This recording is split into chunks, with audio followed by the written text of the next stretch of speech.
Hey everyone, in some way or another, I want to bring you guys value during this downtime that I'm hoping doesn't last too long.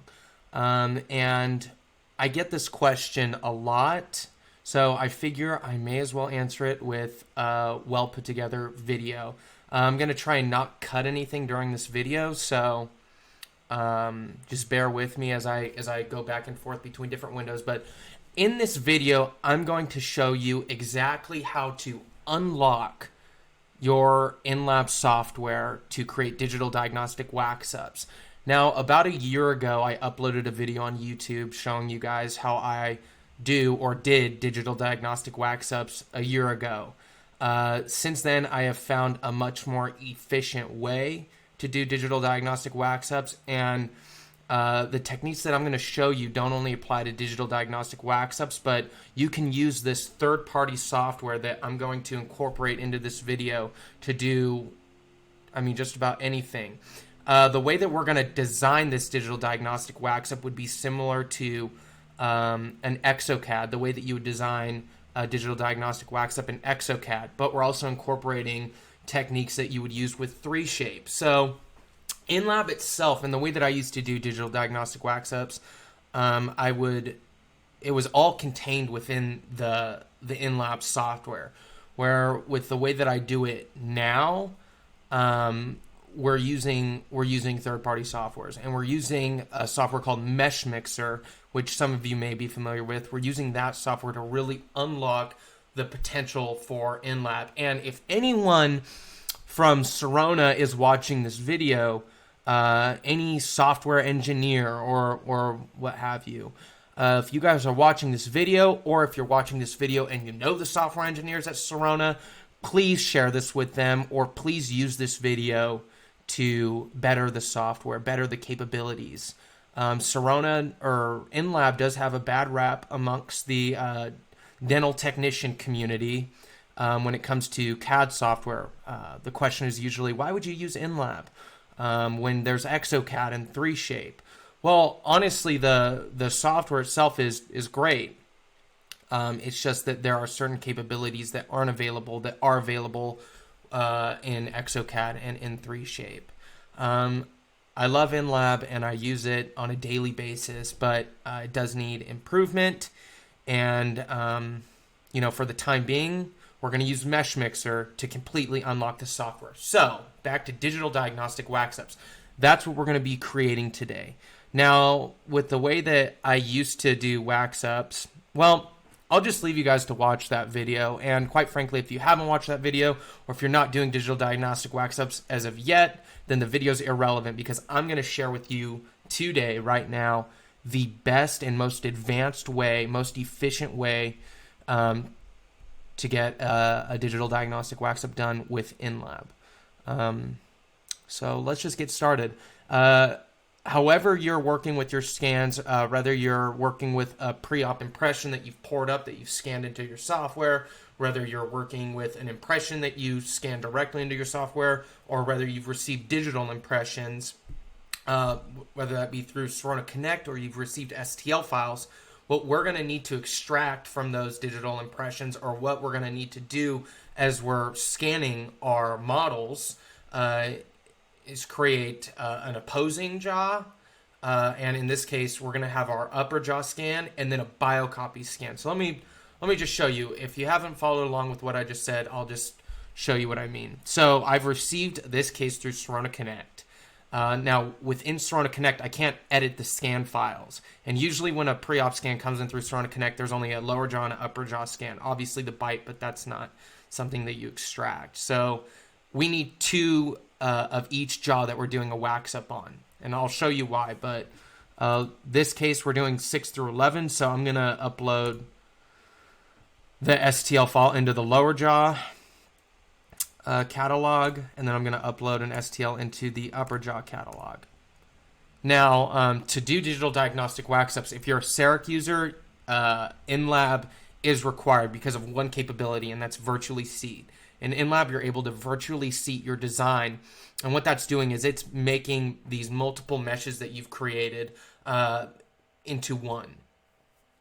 So you will need to be able to virtually seat. If you don't have InLab, you would need InLab. And if you have InLab, you will need the STL import-export module. In InLab 20, I think that they've gotten rid of that. That's what all the sales reps have said. Hopefully that is the case and sales reps weren't lying. I highly doubt that that's the case. But I have heard, this is just what I've heard, that was promised before in like InLab 19 or InLab 18, whatever it may have been, and it wasn't delivered. So hopefully with InLab 20, that import-export license is free, because that would be great. That would be absolutely fantastic if that was included. As of right now, I think the annual fee for an import-export STL module is like $3,000. So that's no fun.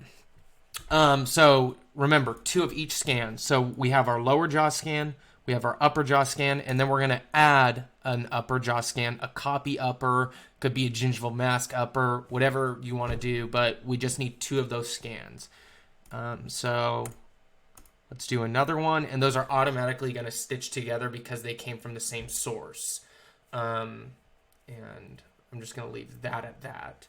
Sometimes 2 scans won't stitch together if they're not from the same source. But anyways, now that we've got those scans,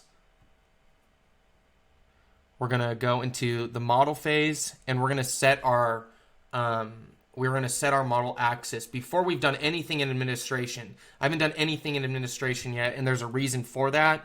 Typically, when you input your information in administration, then go to scan, then go to model, and you do your model axis, when you have information stored in the administration phase, it's weird. Whenever you set your model axis, it'll slightly shift. But when you don't have any information set in administration before, I'm telling you, this software is littered with bugs. I would love to collaborate with the software engineers at Sirona, Dentsply Sirona, to help them get this right, because there are a lot of little bugs. That's one of them. When you don't have information stored in administration, you can then set your model axis without the 2 jaws shifting. It doesn't happen every time, but I would say about 80% of the time that happens. So you have to input your information in administration after you set the model axis. Hope that you followed along with that. So we're going to set our model axis. And actually with this case, I had photos, and I would be incorporating the photos into the design, but I don't want to mess with any privacy issues. We got to keep things confidential for the patient. So I'm not going to incorporate those photos into the design, but we would be referencing those to determine our model axis. But I think that this is good enough. I'm happy with it. Really, I'm not trying to make this case perfect. I just want to share the techniques with you guys. So we've set our model axis. We've imported our scans, STL files. We have 2 of each jaw. We've gone into the model phase. We've set our model axis. Now what we're going to do is go back into administration. And then we're going to mark everything that we're going to do. So with this technique, and this is what I mean when I say we're incorporating features of exocad into our workflow. So with exocad, when you do a digital diagnostic wax up, you're working with Pontics. And these Pontics that you're working with, they intersect with the pre-op scan. It's a great feature. And Sirona, if you can do this, please do it. Because I'm a huge advocate for your software, but it can be better. So with exocad, you have your pre-op scan. And then all you got to do is place these ideally shaped Pontics over the pre-op teeth, and once you've got them positioned there, you just line up the Pontics with the emergence, whatever you need to do. But everything is just so sleek, it's so simple. And then what you do with those Pontics and that pre-op scan is you make them into one mesh. So you technically virtually seat that Pontic onto the pre-op scan. Where with InLab, if you try and do that, the Pontic is going to try and the gingival aspect of the Pontic, at least, is going to try and form to the pre-op scan, because the software thinks that pre-op scan is tissue.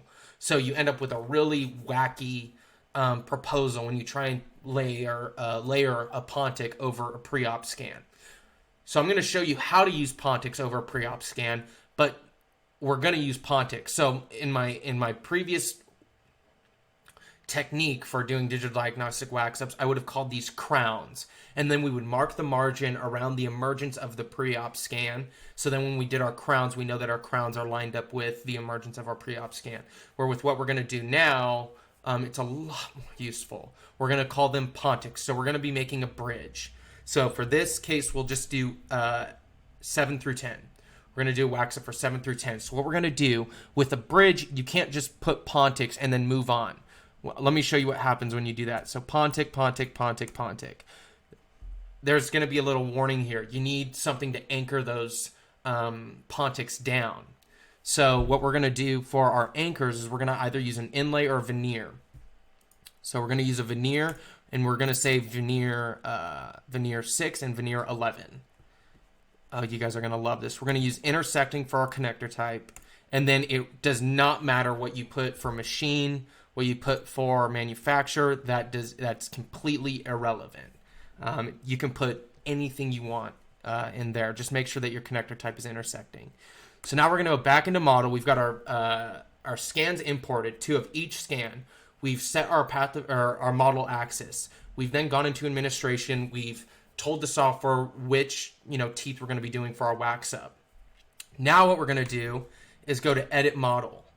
And we're going to edit the model that we're going to be designing the Pontics on. See what I mean? If we left the scan like this and we tried to put layer Pontics on here, the Pontics, the gingival aspect of the portion of the Pontic that would be touching the tissue would then try and morph around this. It would try and, take this into consideration as the tissue, and we don't want that. So we're going to get rid of these teeth completely. We're going to take them down to the tissue level so that when we do our Pontics, it will be as if they're actually emerging from the tissue. Just follow along, you guys. If you haven't been able to keep up with the concepts that I'm sharing with you guys, I think that it'll all make sense once we get into the design phase. So what we're going to do right now is we're going to virtually prep. And we would do this in the old technique that I shared with you guys about a year ago. So we're going to virtually prep. And how we're going to do that is we're going to use the replace tool. And we're just going to mark around the teeth. And really with the technique we're going to be using, you can mark this line anywhere. But still, let's just try and keep it around the teeth.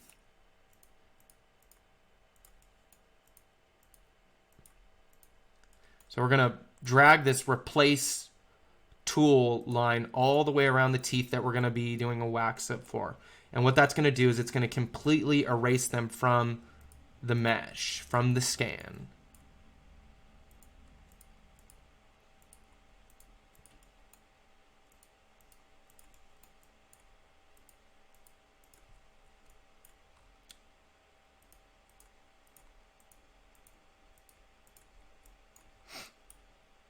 Tedious work, but remember I said that we're going to be incorporating techniques that we use with Exocad.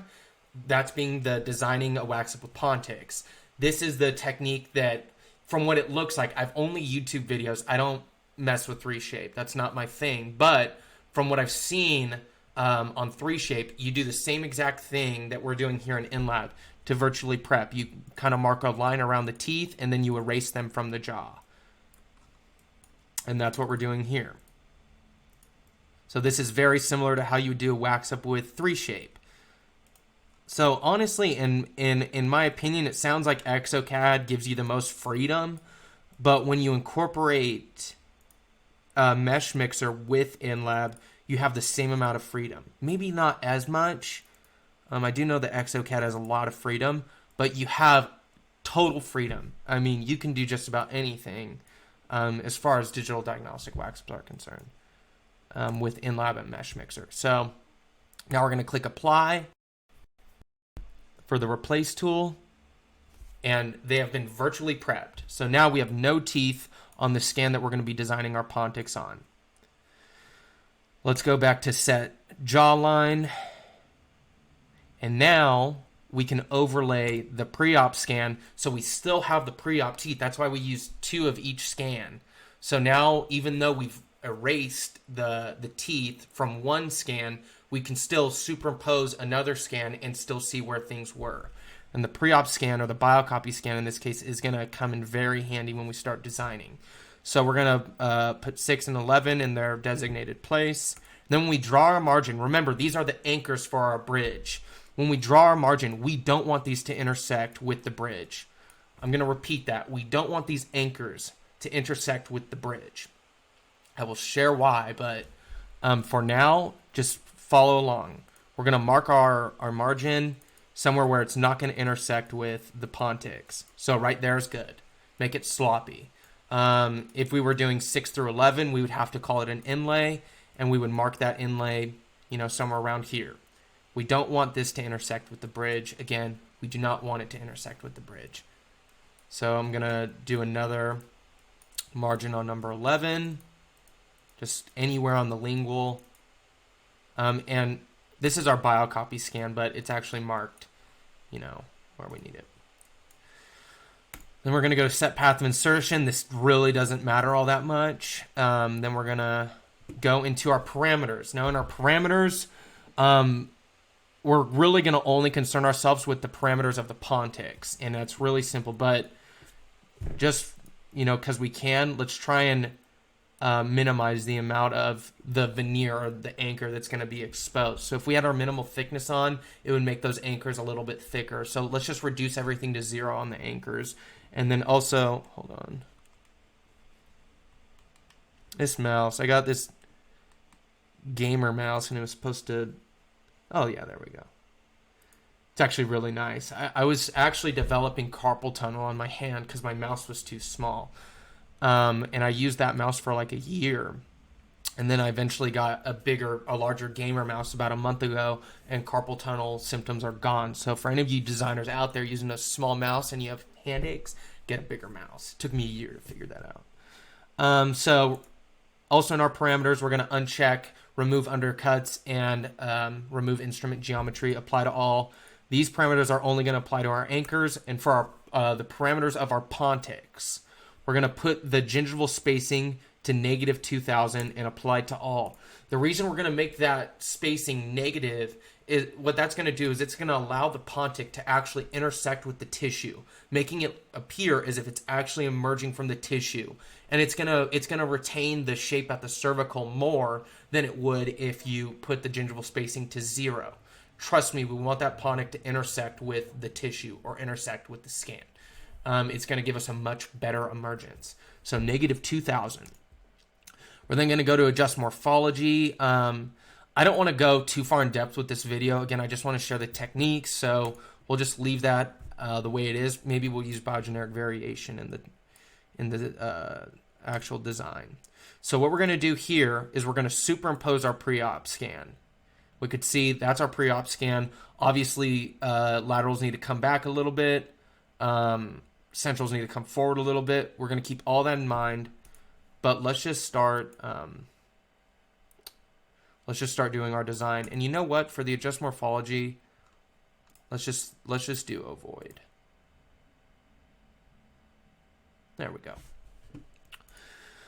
And then we're in positioning. So maybe from the looks of it, when we looked at the photos, or now would be a good time to incorporate the smile design feature. But when we looked at the photos, the patient wants them longer. Say the patient wants them longer. So we're going to superimpose our pre-op scan. And then when we design this case, we're going to make the teeth longer than the pre-op scan. So let's group all these together. Let's make them a little bit longer. And I just start out with grouping them all together. I then individually adjust them, but this is just to get the bulk work done. You could see we need to bring this back a little bit. So let's bring that back.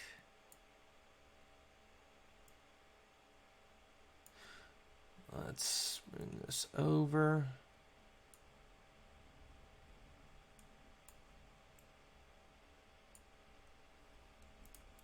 Okay, let's just start there. Now, when we're positioning these teeth, we're keeping two things in mind. We're keeping in mind the position of the incisal edge, smile line, and we're also keeping in mind the emergence. We want to line the emergence up with the emergence of the actual tooth. So let's just stop about right there. Now we could go in individually. And as for the cuspids, our anchors, we're just going to pretty much hide those away. Those are irrelevant, completely irrelevant. We're just going to let those adjust to the margins however they do. We will not concern ourselves with those. So we've positioned the teeth. The centrals look decent. Let's just play around with the laterals a little bit. You could see the pre-op is protruding, but we're going to get rid of that in MeshMixer. So don't forget, we're going to be using MeshMixer. Then we're going to scale this tooth just like that. Same thing on this tooth. And then we could reposition this a little bit, but let's just do it right now. And this is really rough, you guys. Honestly, I usually would be a lot more diligent with the position of the teeth and whatnot, but I've already talked a lot. I'm sure that you guys want to just get to the point, so let's get to the point. So our model axis looks like it's a little bit off. Maybe just go right there. Make this a little bit shorter. These could be a little bit shorter as well. Let's go to linear. So now that we've positioned these Pontics where we want them, we're going to go into the design phase. Now I guess we'll just get started when we get there. So remember how I said in ExoCAD, we're layering Pontics over the pre-existing teeth. And then once we've got them designed the way we want them, we just create one mesh. Well, with this, we're going to be using the same concept, but we have to use the pre-op scan when we're designing. So what we're going to do is make the upper jaw completely transparent. So we've made that completely transparent. Now, if you'll notice, what we're working with right here is a pre-op scan, and we've got our Pontics. And our Pontics aren't trying to morph around these teeth. See, if we didn't virtually prep, these Pontics would think that these teeth are the tissue, and they would just look funky. It wouldn't look right whatsoever. But since we virtually prepped those teeth, the Pontics are set at the tissue level. And let me show you that. What I mean by the Pontics are set at the tissue level. You can see now they're intersecting, or they're morphing to this tissue rather than morphing to the teeth. And then if you look at the Pontics right here, looks like that didn't mesh. So, oh, it did. It's just really out of whack. But if you look at these Pontics, they're intersecting with the tissue, which is going to make our lives really easy. So let's just start designing. We're going to make the upper jaw completely transparent. Now, we can't remove it because then that'll remove the teeth that aren't selected. So we're just going to make it transparent to get it as much out of the way as possible. And then, you know what? Let me try and fix that real quick. I think we disregarded that too much, and usually that doesn't happen. So I think that maybe we just need to get it closer to the margin.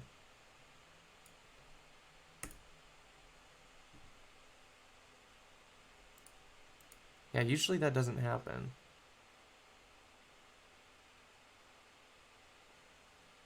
We'll see what we can do.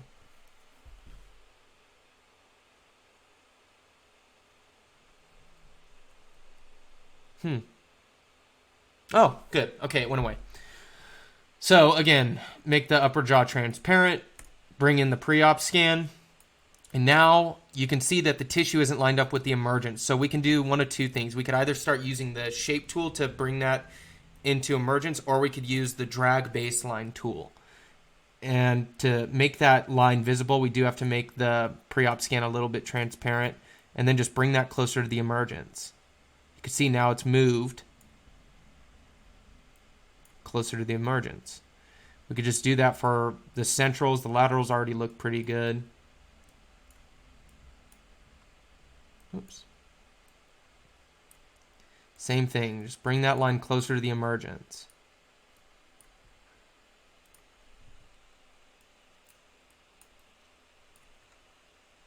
Same thing over here. We don't even need to do it right here. You could see that it's already at the emergence. Maybe we could remove a little bit. Yeah, but it's not going to make a significant difference. Yeah, it doesn't. So, anyways, You can use that tool, but then what we're really going to be using a lot is the shape tool and the smooth tool. And all that we're really concerned with, because the Pontic, the shape is retained. It stays exactly pretty much the way that you had it in the positioning phase. So a lot of what we're doing is just going to be messing with the emergence. So let's make the restoration transparent. Let's make the pre-op scan a little bit transparent so that we can work underneath the pre-op scan as well. If that doesn't make sense, I think that if you just make it completely opaque, you'll know what.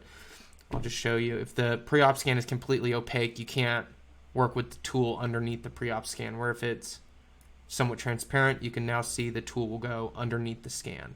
So what we're doing is we're using the shape tool to line up the emergence with the emergence of the pre-existing teeth. And we're able to see that entire emergence because we're working with the pre-op scan. The previous way that I showed you guys how to do this on YouTube about a year ago, when you virtually prep around the teeth, you're also somewhat changing the emergence. It's very subtle, it's very slight, but you are changing it slightly.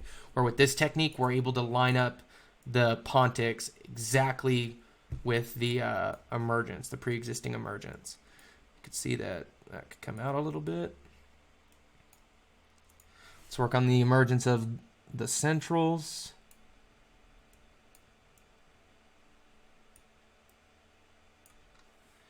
And we want to be able to, oops. Let me just check and see how this is. Okay, good. You can still hear me.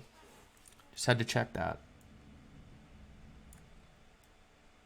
Sometimes the microphone will go dead as I'm making these videos, and I just have to completely disregard an entire video that took a while to record. But anyways, so you could see, still just lining up these teeth with the emergence. Continue. This is the most efficient way, I'm telling you guys. It's very efficient, the way that we're doing this. And when you virtually prep, you really don't even need to be all that careful with how you virtually prep because, well, you'll see. Just going to continue what we're doing. Ay, ay, ay.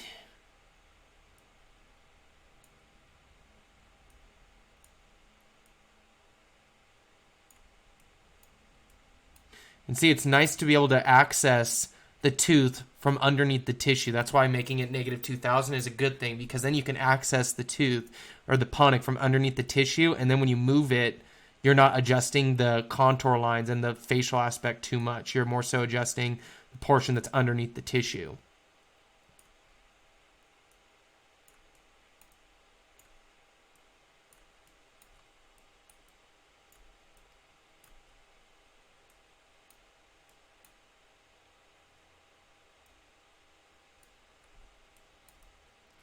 Okay, let's just leave it at that. And now let's make these not so transparent. And let's just edit our design slightly how we want it. And what you could do is make the pre-op scan transparent, and then you could see your entire design without the portion of the pre-op that's protruding through the teeth. You can see that this isn't symmetric whatsoever because of the emergence. So we'll just do what we can to balance that out.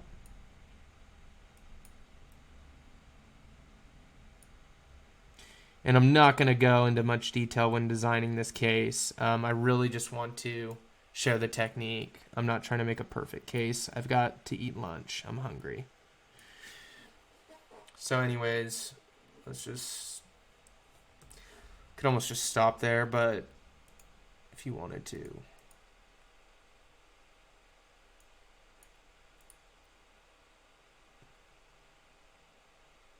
Software's running really slow right now. I think it's because I moved my desk, maybe.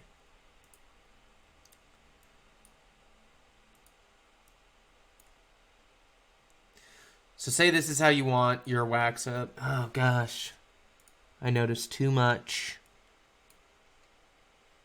Okay, just bear with me, you guys. This isn't a perfect design by any means, but let's just move on. Say this is how you want your wax up.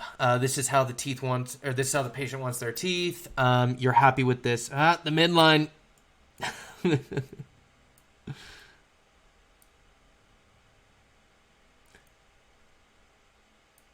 Just please note, you guys, I can design cases better than this, but we really should just move on. So this is how the patient wants their teeth. We'll go into finalize.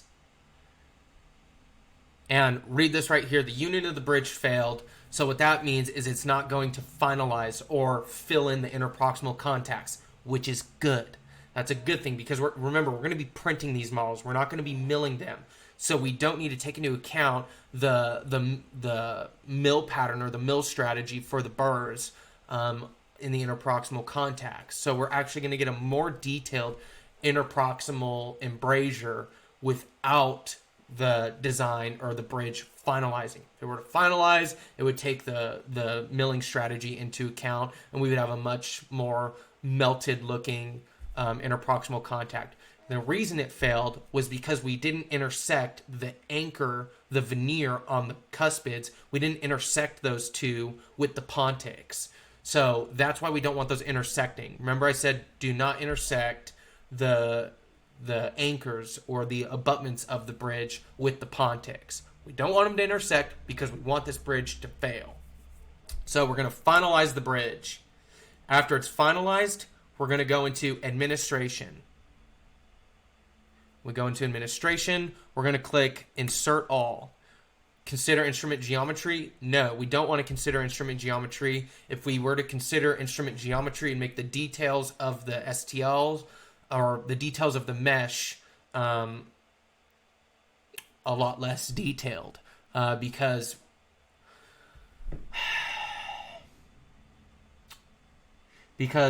it's taking into account the mill strategy of the burrs. If we tell it not to consider instrument geometry, you'll notice that there's more detail. So anyways, just click no. Just click no for that.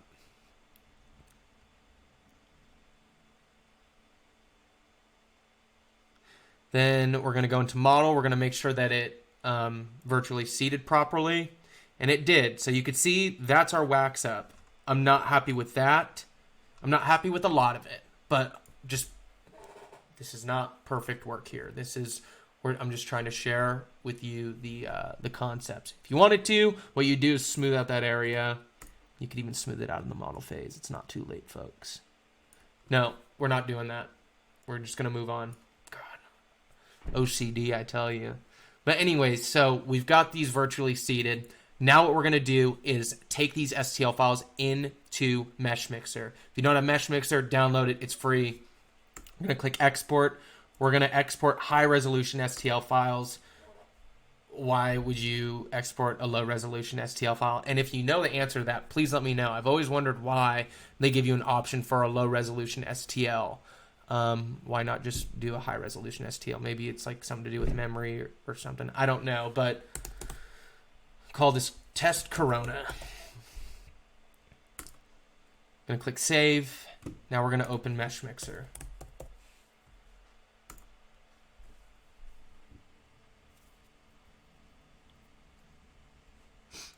Open. We're gonna import. We're gonna import the upper jaw. And let's first take a look at the upper jaw. Let's analyze what the software is doing on the back end when we're doing these cases. It gives you a real inside look at the InLab software. What MeshMixer is, it's a software that really just allows you to hack STL files, gives you total freedom with STL files, and that's what this virtually prepped scan is, or this virtually prepped and virtually seeded mesh that we just made. It's an STL file. Well, it's a composition of STL files. When you're in MeshMixer, go to Edit, click Separate Shells, and you'll see that what InLab did, it created multiple shells. So the first shell is our virtually prepped upper jaw scan, and then each restoration is a separate shell. This can be very handy, you guys. This could come in very handy when doing digital diagnostic wax ups. And then you could also see that our anchors or our veneers on the back of the cuspids are separate shells. So what you could do while you're in here, obviously we don't want those incorporated into the wax up. Just highlight them both and delete them. Now all you're left with is this upper jaw scan that we virtually prepped in the software, and then our Pontics, right? Now, when you do a diagnostic wax up in InLab, the way that I used to do it a year ago, you would mark your margins around the pre-op scan, and then you would design crowns on that scan that you virtually prepped. And then when you click virtually seat with crowns, it incorporates the crowns onto the virtually prepped scan, and it makes them one mesh, where when you do a bridge, you get multiple meshes because multiple shells, because each Pontic is its own shell. So with all that taken into consideration, the Pontics are very valuable, and it makes designing a lot easier, a lot more efficient, and a lot better. We're going to keep the Pontics. We're going to get rid of the virtually prepped scan, so delete that. So now all we've got is our Pontics that we designed. We know how they line up with the pre-op scan because we designed them with the pre-op scan superimposed. So now what we're going to do in MeshMixer is we're going to click Import. We're going to click Append. Append means that wherever the scans came from, whatever source that be, they're still stitched together. So we're going to click Append, and then when we import the pre-op scan, it's going to still line up with the Pontics. So pre-op scan, open that up.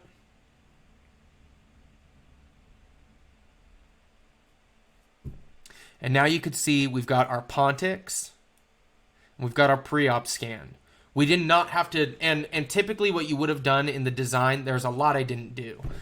You would have just reduced these linguals. You would have made the linguals of these Pontics intersect with the linguals of the pre-op teeth. The wax up could have been designed better in general, but I think you guys get the point. I'm just showing you guys the technique. So once you're here and you've got aspects of the pre-op scan protruding, you'll go to Select in MeshMixer. We're going to want to reduce the size of this tool, and then you're going to pretty much just delete any aspect of this crown that's protruding through the Pontics. Unless you want to keep it. Unless you want to keep it there.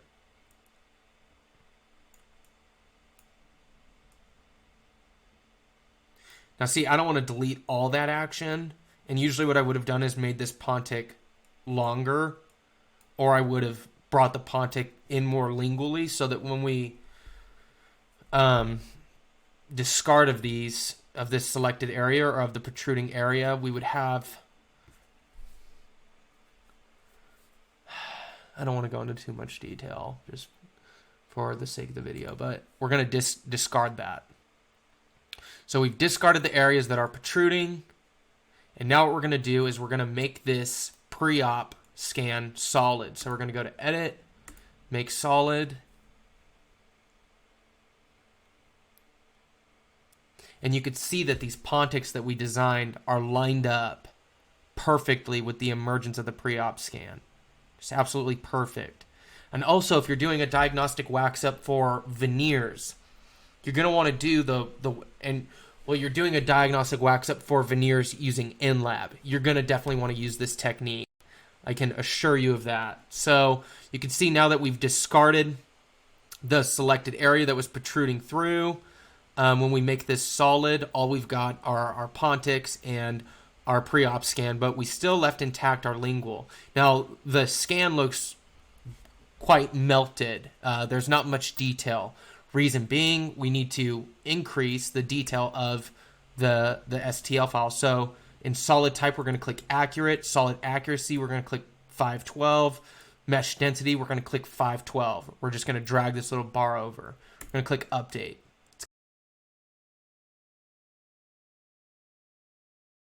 You have to remember, when you import a scan into the Sirona software, that scan needs to be solid. It has to be solid.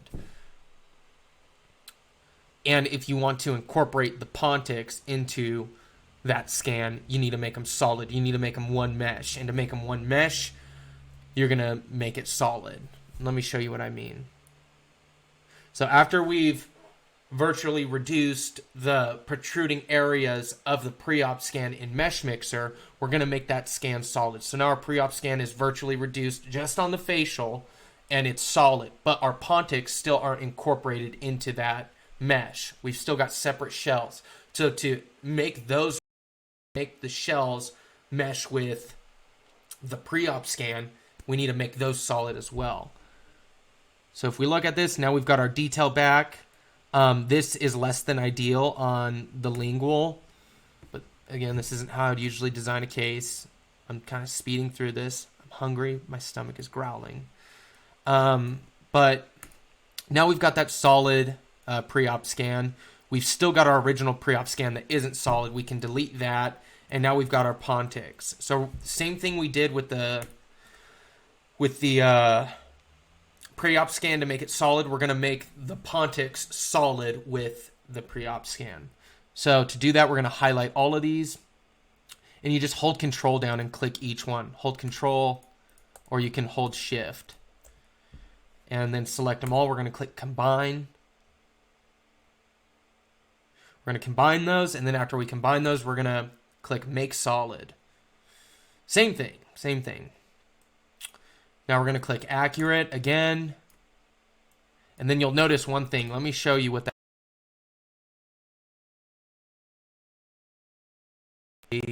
accurate and detailed by doing what we did previously. Click Accurate, bring both of them to 512.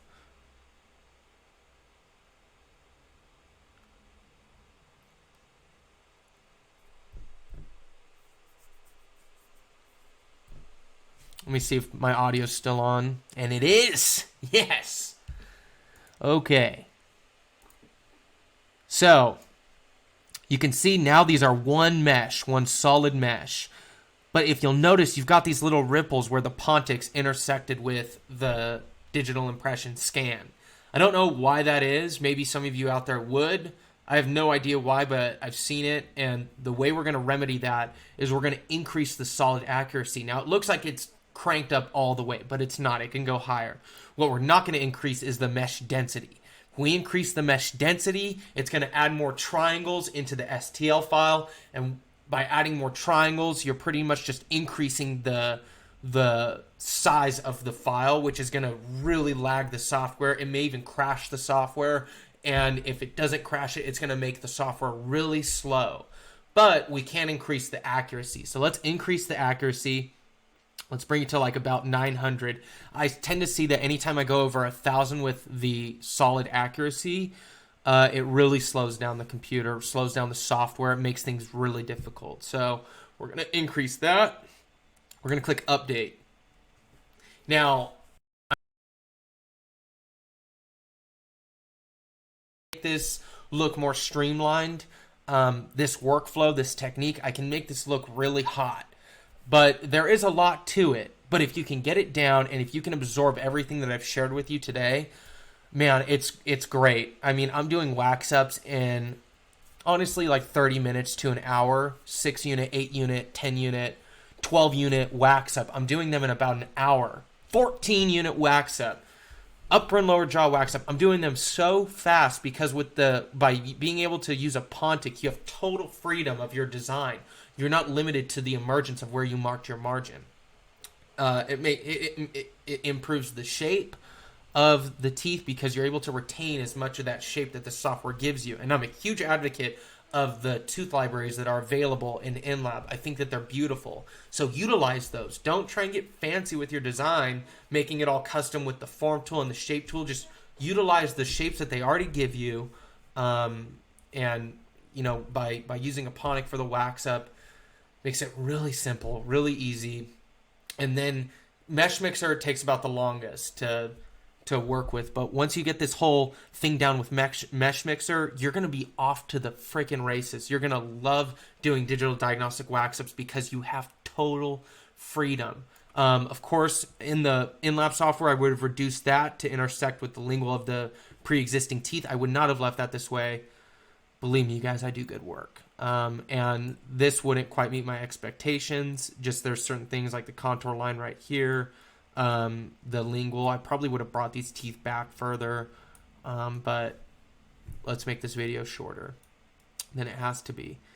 So now you can see our Pontics are meshed or made one with that pre-op scan. We're going to click accept, and you can also see that those lines that were created with the original proposal are now gone because we increased the solid accuracy, not the mesh density. It's going to make your software really slow. We just increased the accuracy. It's going to leave the file size about the same. It's just going to make things more precise. And then again, we still have the original. We're going to delete that.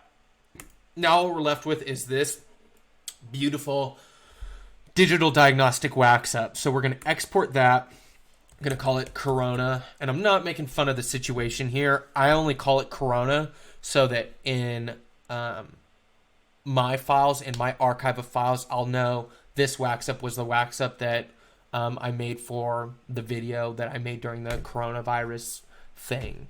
And that's what it is. It's a thing. It's hard to call it a pandemic because that's just a strong word. That's just a really strong word. And it may be, I haven't felt the effects too much. I work from home.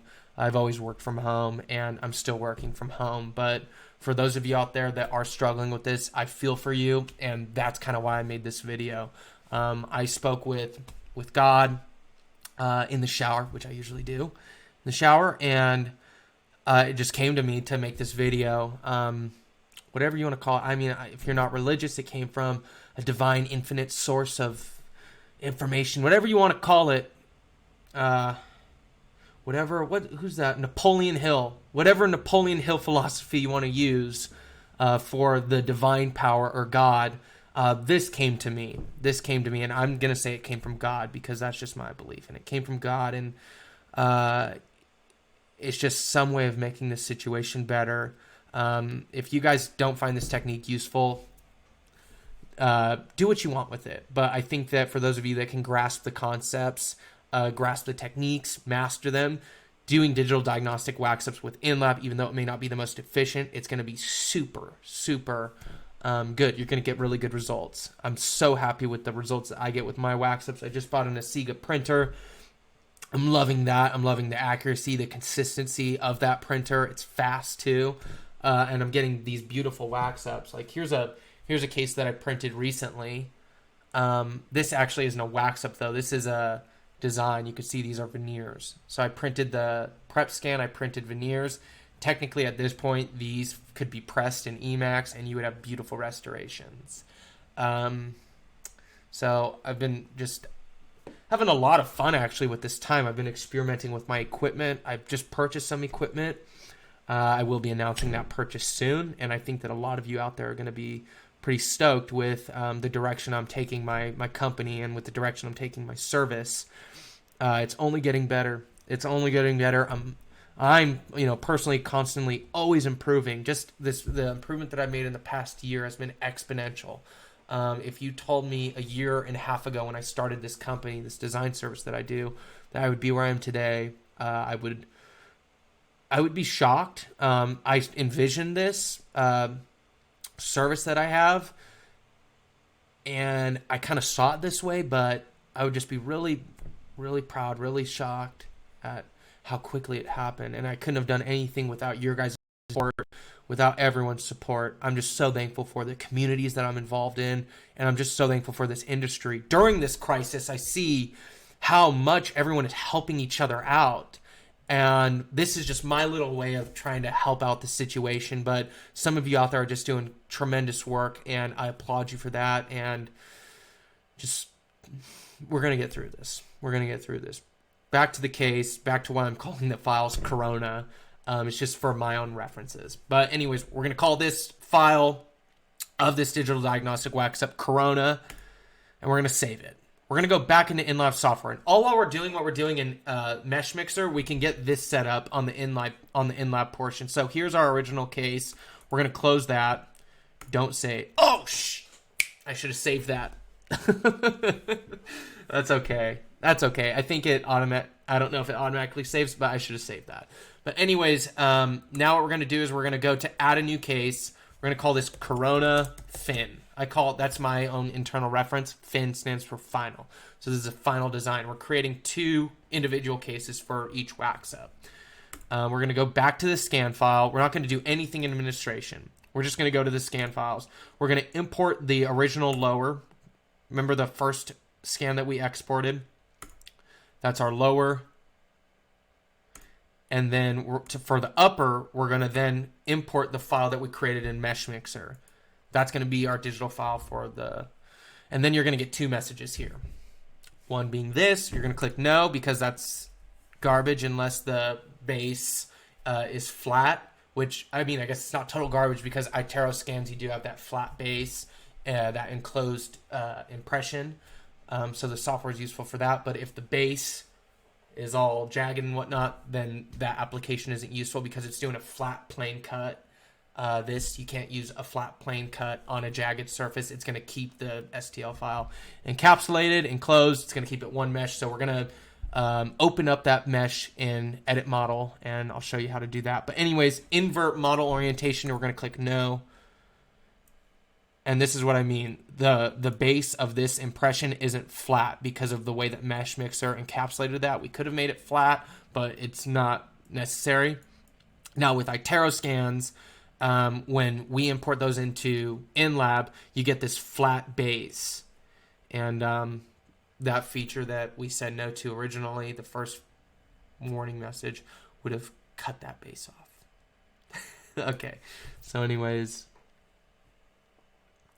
let's move on. Let's get on with our day. Again, starving. I am hungry, and my wife made some pot roast. Not that you guys would care, but I love pot roast. And it's cheap during these times where we need to be frugal. Can't go wrong with a pot roast. It's a really cheap cut of meat. You just throw in some produce and you let it cook. And then your house smells good. So you don't need to buy candles. Okay, so what we need to do before we go into the InLab model module, which is how we're going to finalize this wax up, we need to cut off at least a portion of this base. So we're going to do that right now. We're going to go to cut. And it could be literally any portion. It does not matter. We just need to open it up just a hair.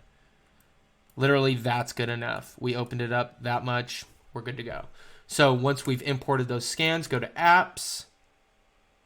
Go to InLab Model 18.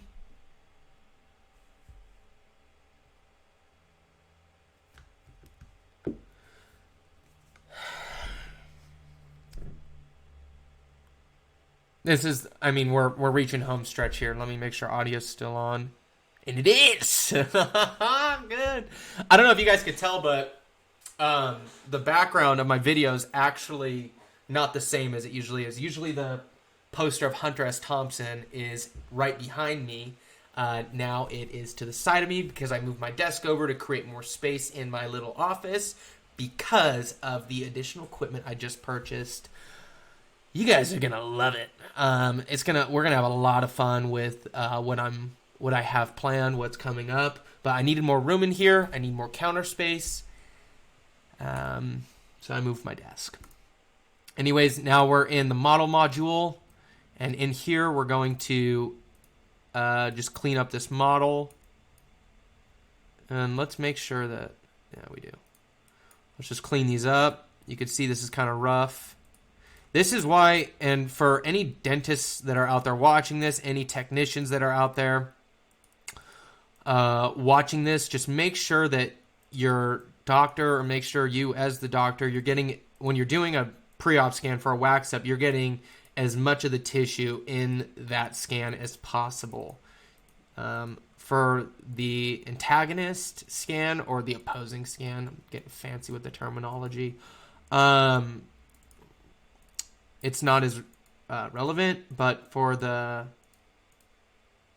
scan that you're actually making the wax up for, make sure you get a lot of the palate. For the lower, try and get as much of that as possible, and then definitely as much of the ragu tissue or rogue tissue or just tissue, whatever you want to call it. I still don't know how to pronounce that. I see the way it's spelt, but ragi, rogu. Just get as much of the tissue as possible because that's gonna be what stops your putty matrix or whatever you're using to make your temps or do your mock-up. So get as much of that tissue in your scan. This one, again, it's irrelevant. Let's look at the upper jaw scan. We could have gotten more here. That would have been extremely useful. The palate could have gotten even maybe a little bit more there. Being that this case is only 4 units, I think this case was originally 6 units. And I even scanned the results of this wax up design. I even posted the results of this wax up design on Instagram. I think I posted it February 28th, so you can see the actual design of this wax up on my Instagram page. But even with 6 units, we could have gotten more tissue, but at 6 units, you still have enough occlusal stop from the pre-existing teeth. Now, if you're doing a full arch, god damn, you have to get as much of that tissue as possible. And when you're doing a full arch, try and follow me here. When you're doing a full arch wax up, right? After you prep the teeth to put that mock-up in or to do the temps, you're going to need an occlusal stop. A great occlusal stop is to make 2 wax ups.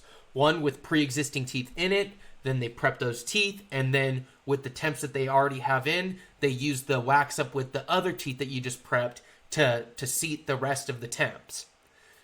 Now, to create 2 wax ups using this technique, remember the shells that we had for the Pontics? In MeshMixer, create 2 models, but just leave out a couple of the shells. So, say for this case, how we would do that if we were creating 2 wax ups, we would leave the pre-existing teeth of the laterals exposed, disregarding these 2 shells, these 2 Pontics, and then create a wax up with only the centrals in the wax up, or with only the centrals in the mesh, in the STL, in the wax up.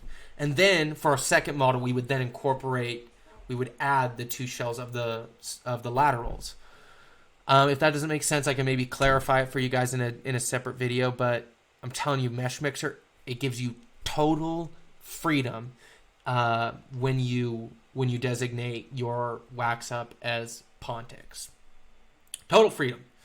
Total freedom. There's not one thing you can't do with MeshMixer and CAD software, InLab CAD software. So now that we've marked our base, we're going to click apply. Yada, yada, yada. Wait for this. Also in MeshMixer, I'm playing around with this. I see a lot of you guys doing out there.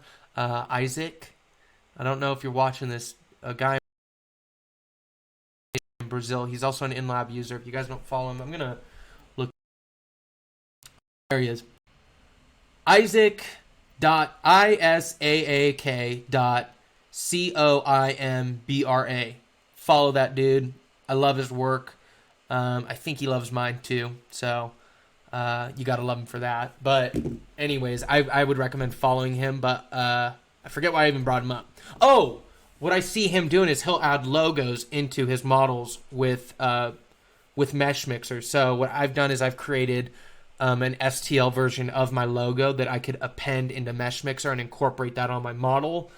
I don't think I'm going to do that. It's time consuming. Maybe if I'm doing a case for some sort of celebrity, I would do it, but not for my daily work. It's just not all that efficient.